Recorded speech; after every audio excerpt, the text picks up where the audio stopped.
Ito ang mga bagong Juana. Bagay, hindi na bago to sa Juana. Matagal ng Juana.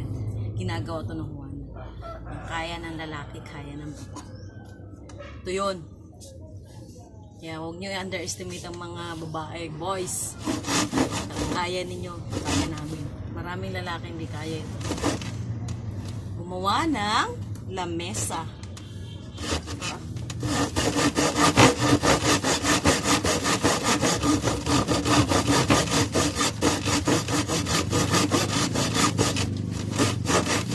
Actually, dito lamesa ito ay isang ano tawag ito? Stante or yung cabinet.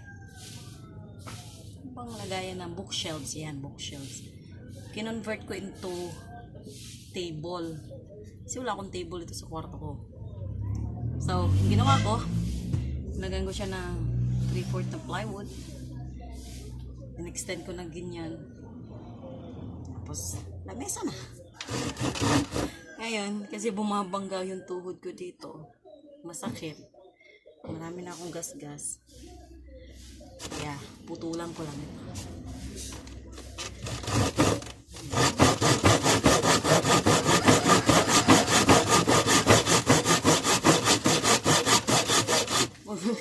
Habang wala kang magawa, magstay ka sa kwarto mag-isa.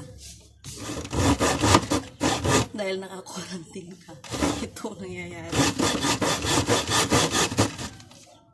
Kaysa mag-isip ng kung ano-ano, gawing busy ang sarili. Pagod na ako sa ginagamit ng utak ko. Tawa naman gagamitin ko ngayon.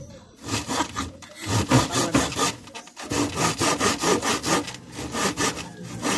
Pagod na ang puso at isip. Kaya gamit ito naman. Mamaya, sasayawan ko ng TikTok ng sarili ko. Ay, nasira yung aking cover. Ay, naku. Lang yan. Nakakabili pa tayo ng ganyan.